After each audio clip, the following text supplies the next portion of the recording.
छत्तीसगढ़ में भारी बारिश का अलर्ट। राज्य के 21 जिलों में मौसम विभाग ने भारी बारिश और बिजली गिरने का अलर्ट जारी किया है। रायपुर, बिलासपुर, दुर्ग और सरगुजा जैसे क्षेत्रों में अगले 24 घंटे संवेदनशील बताए गए हैं। 30 से 40 किलोमीटर प्रति घंटा की रफ्तार से हवाएं चलने की चेतावनी दी गई है। प्रशासन ने सभी जिलों में राहत दलों को अलर्ट पर रखा है। 12 जिलों में बाढ़ जैसे हालात। लगातार बारिश से बिलासपुर, रायपुर, गरियाबंद सहित 12 जिलों में बाढ़ जैसे हालात बन गए हैं। घरों और दुकानों में पानी भरने से जनजीवन अस्त व्यस्त हो गया है। ग्रामीण इलाकों की सड़कें जलमग्न हैं।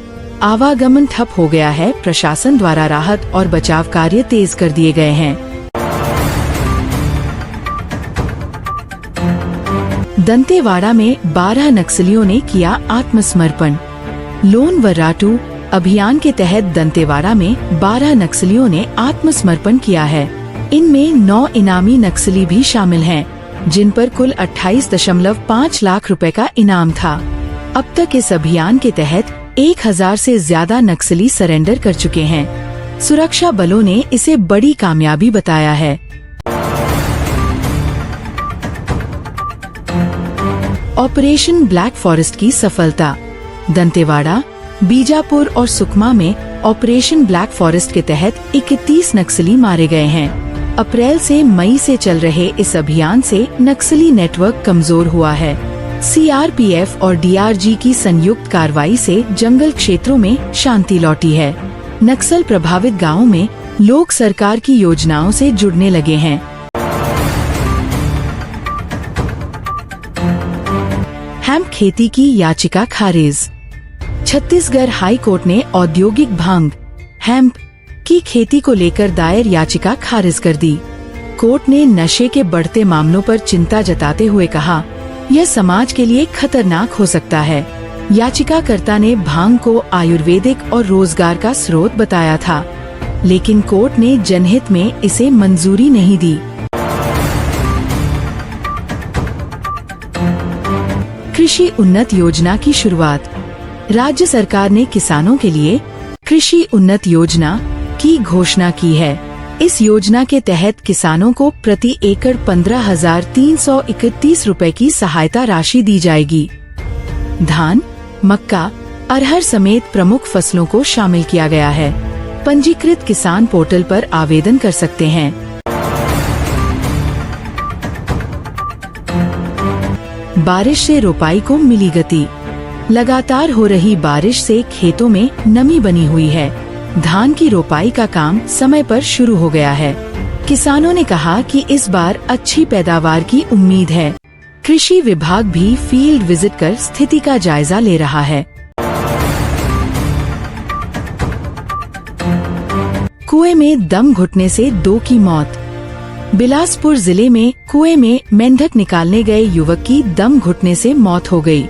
उसे बचाने गए पिता भी जहरीली गैस की चपेट में आकर जान गंवा बैठे। घटना के बाद गांव में शोक का माहौल है। प्रशासन ने जांच के आदेश दिए हैं। रेलटेल को 17.48 करोड़ का ठेका। छत्तीसगढ़ सरकार ने रेलटेल को एटी नेटवर्क इंफ्रास्ट्रक्चर के लिए 17.48 करोड़ का ठेका दिया है। इसमें WLAN, LAN, ऐप बैक्स और इंटरनेट कनेक्टिविटी का विस्तार शामिल है।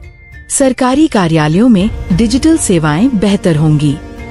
काम अगले 6 महीनों में पूरा होगा।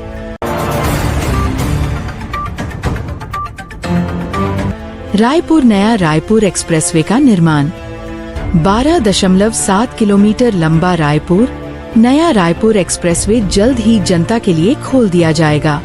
इससे ट्रैफिक जाम से राहत मिलेगी और आवागमन तेज होगा। एक्सप्रेसवे का निर्माण अंतिम चरण में है। जनता को अगस्त से इसका लाभ मिलने लगेगा।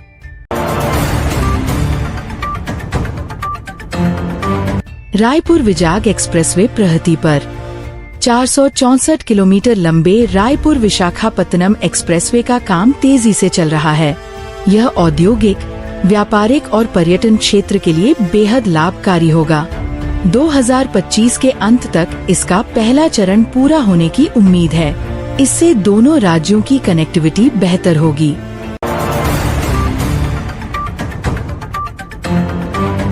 स्कूलों में 2 दिन की छुट्टी।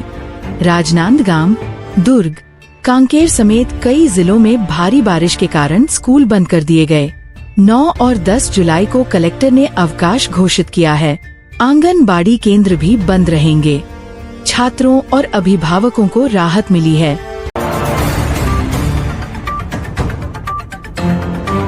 दंतेवाड़ा में 12 नक्सलों का लोन वर्राटू अभियान में आत्मसमर्पण। दंतेवाड़ा में 12 माओवादियों ने आत्मसमर्पण किया, जिनमें से 9 पर 28.50 लाख रुपए का इनाम था।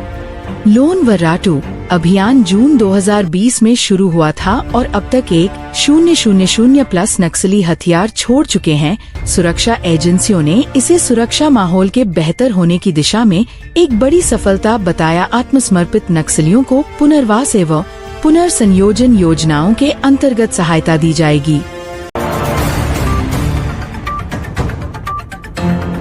सरगुजा में दिखा हाथियों का झुंड। सरगुजा और कोरबा जंगलों में जंगली हाथियों का झुंड देखा गया। बारिश में कीचड़ में लोटते हुए उनके वीडियो वायरल हो रहे हैं। वन विभाग ने लोगों को सतर्क रहने की अपील की है। अब तक किसी नुकसान की सूचना नहीं है।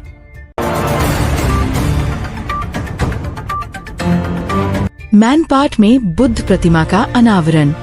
मुख्यमंत्री विष्णुदेव साय ने सरगुजा के मैनपाट में भगवान बुद्ध की भव्य प्रतिमा का अनावरण किया। इस दौरान उन्होंने 30 लाख रुपए के विकास कार्यों की घोषणा की।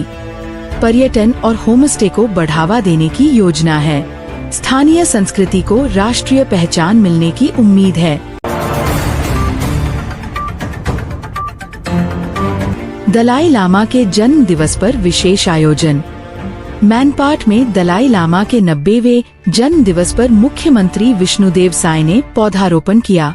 कार्यक्रम में बौद्ध अनुयायियों और स्कूली बच्चों ने भाग लिया। मुख्यमंत्री ने करुणा, शांति और सह-अस्तित्व का संदेश दिया।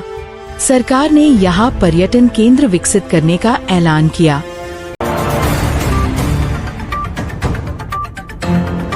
बीजेपी के प्रशिक्षण शिविर में सख्ती।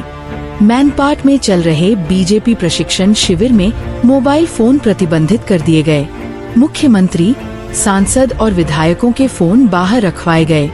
शहर में 3 दिन तक शराब बिक्री पर रोक लगाई गई है। शिविर 9 जुलाई तक चलेगा। रणनीति पर मंथन जारी है।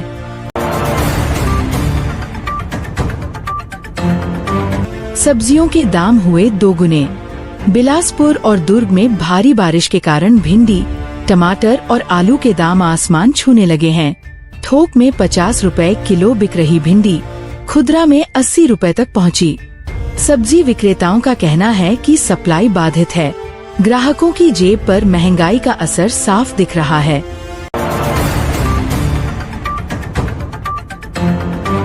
बस किराया बढ़ाने की मांग तेज। ट्रांसपोर्ट यूनियन ने डीजल दाम बढ़ने के चलते किराया बढ़ाने की मांग की है। परिवहन विभाग ने कमेटी बनाकर रिपोर्ट मांगी है। यदि मंजूरी मिलती है तो किराया 10 से 15% तक बढ़ सकता है। यात्रियों ने विरोध जताया है। बिजली कटौती से लोग परेशान। रायगढ़, जशपुर, बलरामपुर में 6 से 8 घंटे तक बिजली कटौती हो रही है। लोगों को मोबाइल चार्जिंग और घर के कामों में दिक्कत हो रही है। CSEB का कहना है कि ट्रांसफार्मर में खराबी के कारण ये स्थिति बनी। महानदी खतरे के निशान पर। महानदी का जल स्तर तेजी से बढ़ा। 7 जिलों में तटवर्ती गांवों को अलर्ट पर रखा गया। राहत शिविर बनाए गए हैं। नावों और रेस्क्यू टीमें तैनात।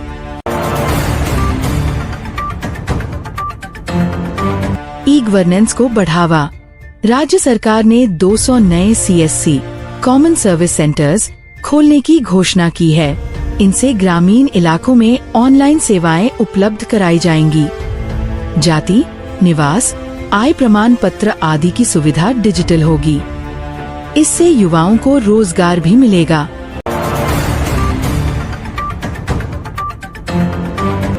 भोरमदेव अभयारण्य में बाघ दिखने की पुष्टि। कवर्धा स्थित भोरमदेव वन्यजीव अभयारण्य में बाघ की मौजूदगी की पुष्टि हुई है। ट्रैप कैमरे में बाघ की तस्वीरें कैद हुई हैं। वन विभाग ने इसे बाघ रिजर्व बनाने का प्रस्ताव भेजा है। पर्यटन की संभावना भी बढ़ गई है।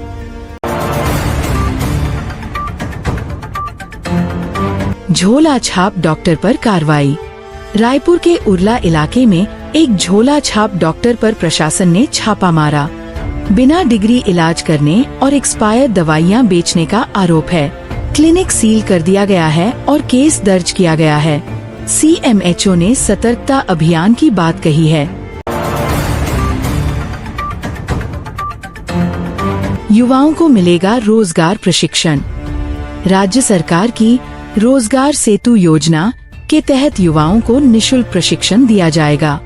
AT, प्लम्बरिंग, फिटिंग, मार्केटिंग जैसी 20 ट्रेड में कोर्स होंगे। प्रशिक्षण के बाद नौकरी दिलाने में भी सहायता की जाएगी। ऑनलाइन आवेदन शुरू हो चुके हैं। नकली खाद बीज बेचने वालों पर शिकंजा। राजनांदगांव में नकली खाद बेचने वाले व्यापारी को गिरफ्तार किया गया। उसके गोदाम से 80 बोरी नकली डैप बरामद हुई। कृषि विभाग ने कहा कि राज्य भर में जांच अभियान चलेगा। किसानों को सतर्क रहने की अपील की गई है। स्वच्छता अभियान में दुर्ग बना नंबर 1।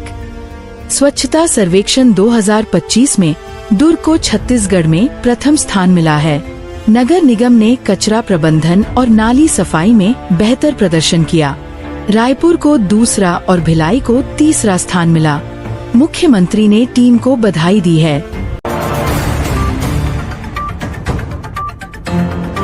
बस अड्डों पर CCTV कैमरे अनिवार्य।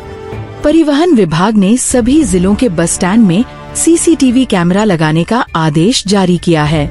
इससे यात्रियों की सुरक्षा सुनिश्चित की जाएगी। सभी निजी ऑपरेटरों को भी आदेश की प्रति भेजी गई है। नियम न मानने पर परमिट रद्द हो सकता है। यातायात पुलिस ने चलाया हेलमेट चेकिंग अभियान। रायपुर, दुर्ग, कोरबा में बिना हेलमेट बाइक चालकों पर सख्त कार्रवाई शुरू की गई है। एक दिन में 3200 से अधिक चालान काटे गए। लोगों को जागरूक करने के लिए जगह जगह पोस्टर भी लगाए गए हैं। सड़क सुरक्षा को लेकर प्रशासन गंभीर है।